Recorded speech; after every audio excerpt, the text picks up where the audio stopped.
Don't force people to tidy if they don't want to. Only when we accept unconditionally people whose values differ from our own can we really say that we have finished our tidying event. Marie Kondo.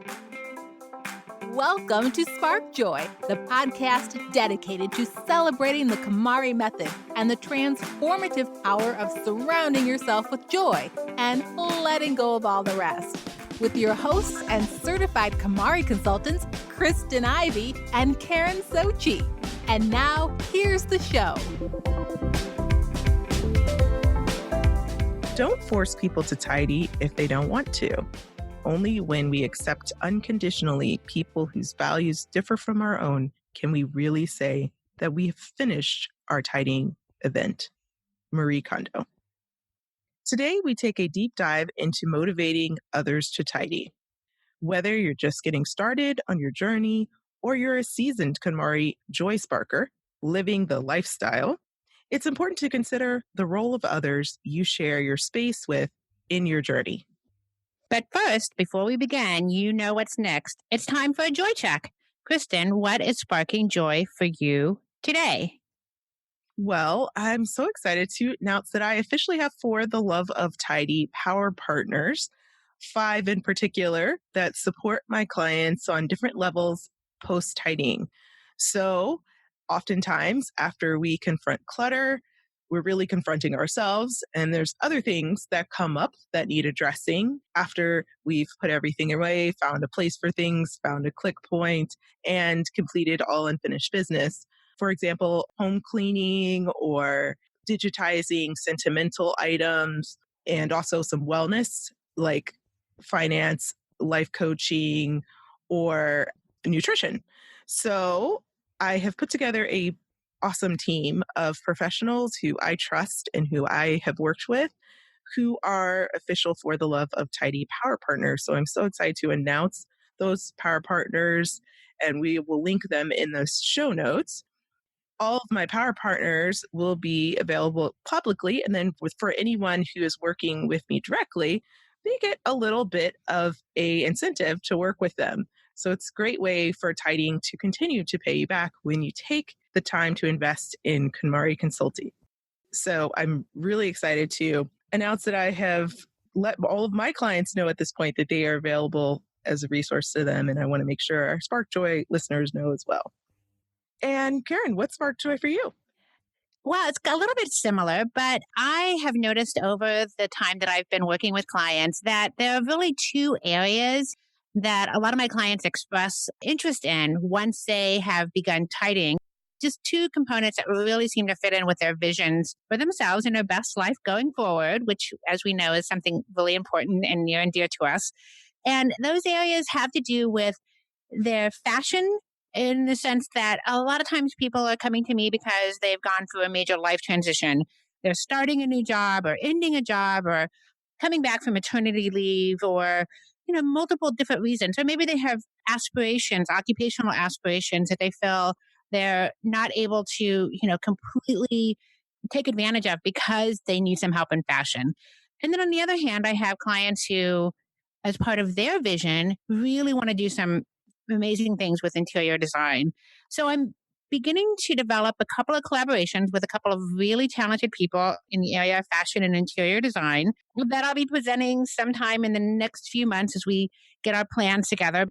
It's going to be more of a supplement to my KonMari practice, but something that just ties in really closely. So really looking forward to pulling that together. Right now, we're all in the meeting stage, and it's been kind of fun to think of new ideas to present this and to do some brainstorming. So coming soon, but it's been really fun. The process has been really fun. Yeah, it's amazing how we start with tidying, but then we can explore so many aspects of our life through this amazing starting point of resetting our home to a place of joy. And I find that when clients really open their mind to look at their life holistically, it's amazing how many people we can find to support them just because we move in the space of home management as well as life management. This is just a great connection, and also what we really are all about here on Spark Joy Podcast as well. Well, I'm also finding that a lot of times the folks on the other end, my fashion stylist and my interior designer, are going into clients' homes and really feeling like they're not going to be able to do what they want to do with the client until they get their closets organized or their homes a little, they edit some of the items in their homes a little more. So it really kind of goes both ways. So that's kind of interesting. We'll see how it works, but I'm hoping it will really kind of add an elevated level of service to the serene home. Yes, it's definitely great that we've got initiatives going on that are pushing our clients forward. Yeah. Great. Let's jump into our focus today, which is motivating others to tidy. We should start by saying, and we can't emphasize this enough, tidying is a self care activity. This is all about your self discovery, taking care of yourself and your needs. And really, most of us embark upon this journey as a part of wanting to take care of ourselves and to improve our environment. And KonMari is intentionally designed to help you reestablish the boundaries of your items in your home. This is a really good thing, right? I mean, this gives you a chance to reclaim space and put clear boundaries around what you can control. We're going to focus on this idea that you first tidy things that you can take ownership of. It's really important to learn how to do this yourself before you can teach others. And then once you get comfortable with the method and feel better about your own place in your own home and in your own environment, then you can begin to maybe take a look at the other people in your home. And some examples of what we mean by establishing or reestablishing boundaries in your home. You might have the opportunity to reclaim an office as your space, or even one side of your office as just your responsibility. Or maybe there is kids' toys around your space that have kind of migrated to the adults' living areas. So reclaiming a bedroom or a living area where it might work better if their official homes are in an isolated space. So it would make tidying up a little easier. Also, you could even think of reclaiming a boundary as establishing a drawer that's just for you, or maybe the side of the closet that's just yours. Establishing these boundaries makes things really clear. Not only makes it clear where things could be put away, but it also makes things clear when you share space with others where the responsibilities lie. When you've reached the point where you feel that your own things are under control, when you've reached that point where you feel that everything in your life is sparking joy, then it's time to switch your attention to other people. Now, this does not mean that you can tidy for other people, and we can't emphasize that enough either. I have a story that I often tell about my own experience, and this has to do with a winter coat. I had just done my KonMari tidying and I decided that I was going to gift a beautiful new coat to my husband. So, because he had had this old coat for a very long time, it had been hanging in the closet. It was a coat that he had worn for years before I even met him. And I wanted him to have a new coat. So I got him this great new coat. He loved it, put it in the closet. And on one of my joy checking expeditions, I decided that he no longer needed his old coat. So I packed it off to Goodwill and was happy that he had a wonderful joy sparking coat in the closet. A couple of days later, he asked me, "What happened to my old coat?" And I said, "Well, you didn't need that old coat anymore." So I sent it off to Goodwill. And Uh-oh. he said to me, "Oh, my mother gave me that coat." Now, he wasn't that mad. He was a little miffed, but I was far more upset that I had done that because I realized at that moment that it was not my coat to give up. He needed to make that decision himself. It was really his coat to decide whether to keep or let go of. And I've carried that moment with me the entire time that I have been a KonMari practitioner because it really struck home for me that even though I may have felt that it was perfectly okay to get rid of that coat, it was not my decision to make. So from personal experience, know that it's really important to not tidy for other people. So important. And just like you said, it's not your decision to make. That is the ultimate concept we are trying to reinforce today because it's hard. It's hard when you share a space to understand what's yours, what's theirs, what's both of yours. And it's also important to not make any assumptions. So it's okay to ask questions, but just ask more so, do you want to be responsible for the decision around this rather than do you want to let it go? because ultimately you should only be making decisions on the things that you feel you own. And it's important to lead with compassion. No tidy shaming. So, what we talk about when we say tidy shaming, so that can look like pointing fingers or placing judgment or blame for a untidy space on others, or claiming defeat before a tidying event has even occurred or before anyone has attempted to tidy up, whether that be you or others that you share your space with. Some examples of things that you may have heard yourself saying if you are a tidy shamer. No one else in my home is as tidy as I am. It's not me, it's him or it's her. They are just going to undo all of my hard work anyway. Why do I even bother? And this won't work because I have kids. Even if some of these statements turn out to be true, they are not productive and they can often turn others away from you rather than towards you and towards the act of tidying up. However, if you lead with respect, gratitude, and joy by recognizing that we all have various strengths and weaknesses and often completely different values and visions, we believe that you will get much further down the road. Remember, this is a behavior and a habit change for everyone involved. You may be undoing years of not so great habits. You shouldn't expect change overnight. Even if you experienced a really quick shift in your own tidying life or your own view of how to keep a space of joy, it may take others a lot longer. Don't create the narrative for the person without giving the activity a fair chance. You may be surprised by shifts that are made over time. Yeah, I often hear things like, oh, my kids are teenagers. There's no way that they are going to clean their room. And I've seen them turn around 100% by the time the mother or the father takes ownership of their own things and starts to model different behaviors. It's about giving this a chance. I've often heard complaints around laundry. I've worked with clients who've had a laundry space that has always felt a bit chaotic, and they've started to share the story or the narrative of, oh, this is a never ending task. I will never get this done. This space will never be tidy, and no one else will ever help me with this. And then they've turned their laundry spaces into a complete sanctuary of folding and respect, and even have hung sentimental items in their laundry space and have organized their cleaning supplies. So it's very important to not create a narrative or a story unintentionally that you may attract if it's not the vision of how you truly want to live. To get you started, here are some tips. So the first tip is to prime everyone in your home or maybe outside of your home who just directly impact your life about the goal you're trying to achieve. So this is really important for any goal in life that you're trying to achieve, but particularly for tidying up. So let everyone know what you're doing and let everybody know your expectation from them so that no one is confused or no one in your home feels bad when they are less involved with your decision making.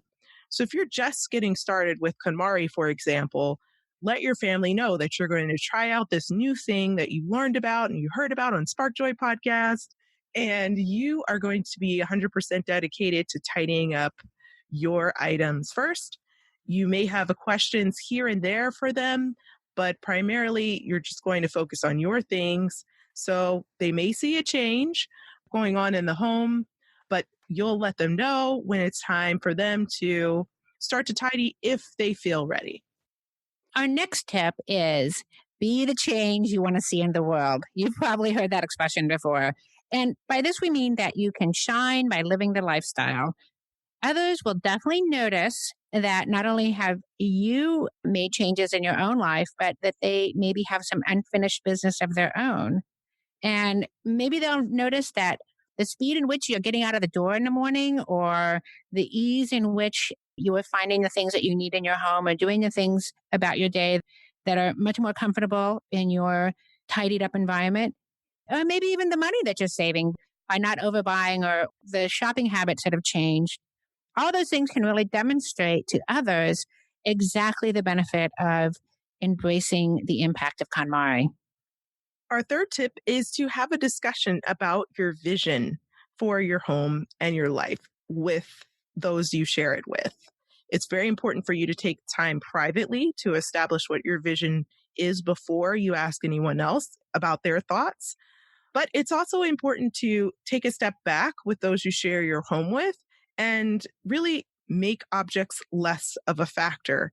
So if you're looking for a place to start, asking very high level questions about how those who share your space would like to live and how they would like to see their home looking is a great place to start.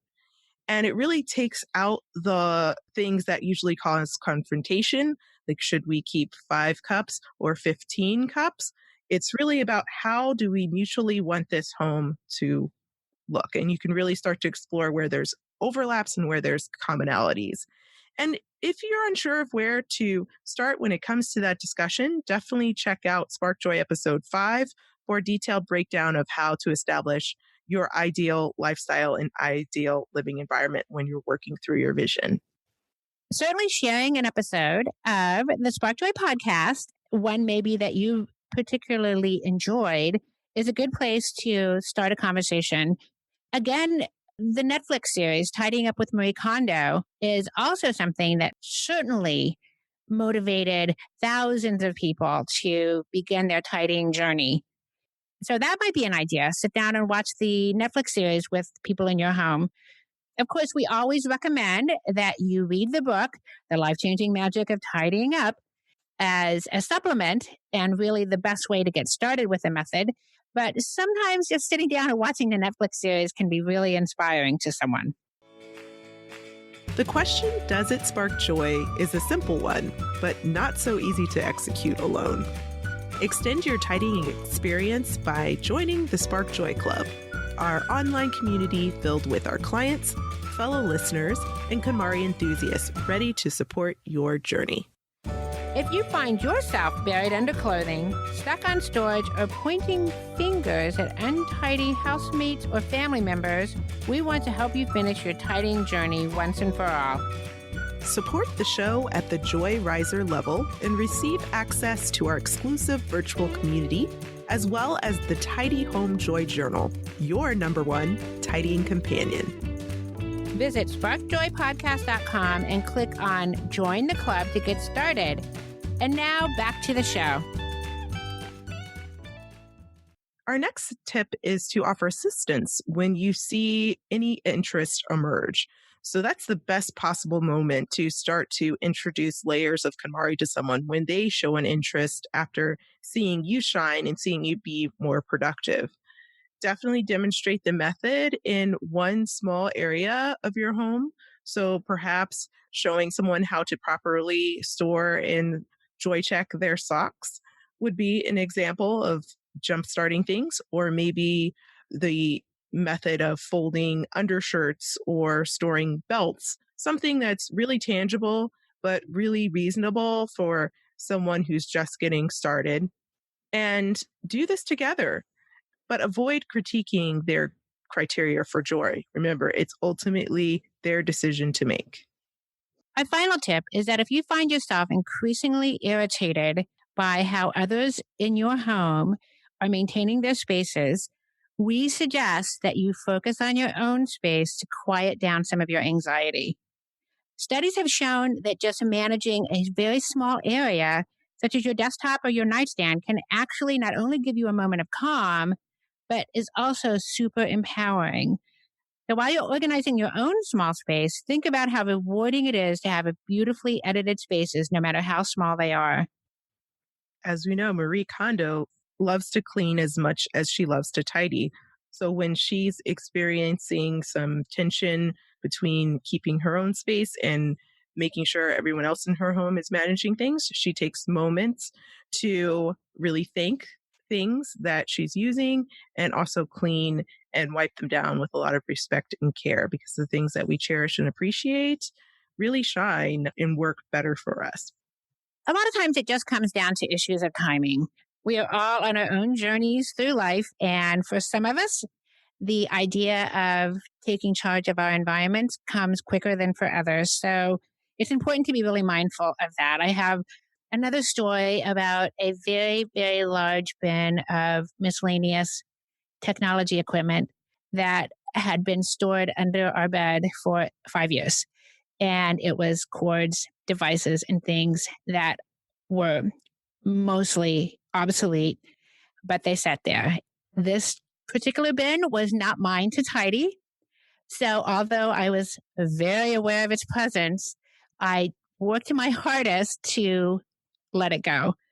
And then one day, suddenly, I came home and all of these cords, chargers, old phones, old headsets were all grouped in categories on the dining room table and were being edited.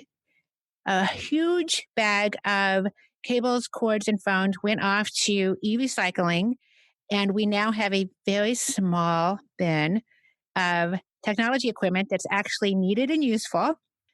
This took 5 years after I had begun my tidying journey. So sometimes it takes a long time, but sometimes people will surprise you. And you may even find yourself in a situation where you're trying to convince someone who doesn't live with you to tidy up their own space, perhaps a friend or a relative. This is a very delicate situation. Even though you may mean well, you are risking offending someone you love. So tread lightly. And even when you're sharing your story of success, definitely lead with respect for their particular situation and circumstance. I would say that one of the most frequent types of calls that I get is from people who want me to help them convince their significant other, their kid, their mother, etc., to get organized. And in fact, I have a lot of people call me and say that they want to give a gift certificate to someone else in their lives because they need to get organized. And my first question is, does that person know that you've called me? Does that person want to get organized? And almost always the answer is no. I think that they hope that somehow just giving them a gift certificate will inspire them to get organized. And I can tell you that it will not happen that way. It's in fact likely to backfire. You really want to accept what people tell you when you discuss getting organized with them. In other words, just believe what they tell you as far as where they are at in that process. If you receive pushback, let them know that you understand and that you're there to help them and support them in any way. I suggest that you use productive language. In other words, will your approach lead you to achieving your goals? Or is your language just basically a way for you to vent? Remember your vision and utilize tools that will help you achieve your goals and that will support you getting to where you want to be, which is having a more organized home. I also have experienced situations where relatives of perhaps someone who is experiencing a large amount of clutter will approach me on their behalf. I've even had a situation where someone has signed their loved one up on my calendar for a conversation, and that person was very confused, and it makes for a very awkward Oh my interaction. gosh. Wow.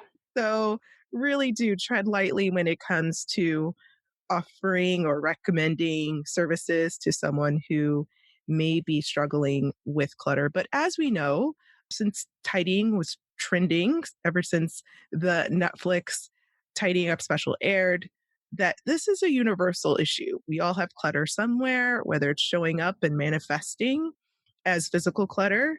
Perhaps think of yourself, even if you have no clutter in your physical space, maybe you have some clutter somewhere else, whether that be in health, finance aspect of your life, nutrition, things like that. So recognize and empathize with others who may be manifesting whatever their core issue is through the keeping of things that they are not using or loving. And this may be the case for someone who has suffered from chronic disorganization or hoarding, which we have discussed in Spark Joy episodes 3, 19, and 57. Ultimately, it's all about compromise. think back to the last time you had a difference in opinion with a person that you share space with. It could even be outside of the context of your home. Maybe it's your office, or maybe it was a difference of opinion about health or something money related. Maybe it was about home buying, education, or even religion and politics. How did you overcome that difference in opinion, or maybe even a difference in your own values? What strategies did you put in place so that you could either get on the same page, agree to disagree, but at least move on and move past the initial conflict? That's the same kind of strategy that we suggest that you use in dealing with organization in your home. It's very valid to want the commonly shared spaces in your home to work for everyone. So think of solutions and compromises that allow you to find containers that you can hold end of the day things for each person in the household, or perhaps a place to put papers that are just for those you share your home with, and really make it their own. But ultimately, they have the decision making authority when it comes to what stays or goes. Convincing someone else to do anything your way doesn't ever happen by force, shame, or guilt, or at least it doesn't happen well. Lasting change really stems from a place of love and acceptance. Control what you can control.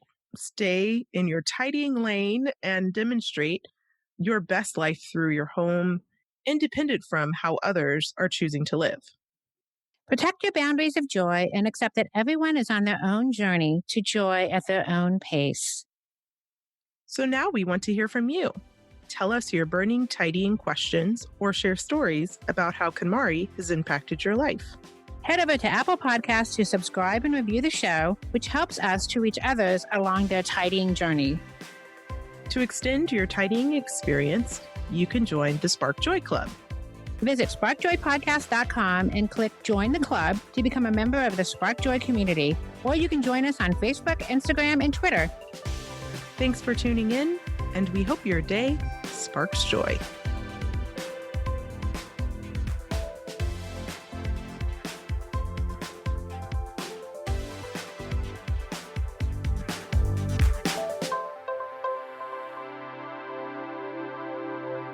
Thank you for listening to Spark Joy with your hosts Kristyn Ivy of For the Love of Tidy in Chicago and Karin Sochi of The Serene Home in New York City. Spark Joy, the podcast, is not endorsed by or affiliated with KonMari Media, Inc. The opinions expressed on this episode represent the views of the co-hosts and guests alone and do not represent the corporate position of KonMari Media, Inc. or the KonMari consultant community.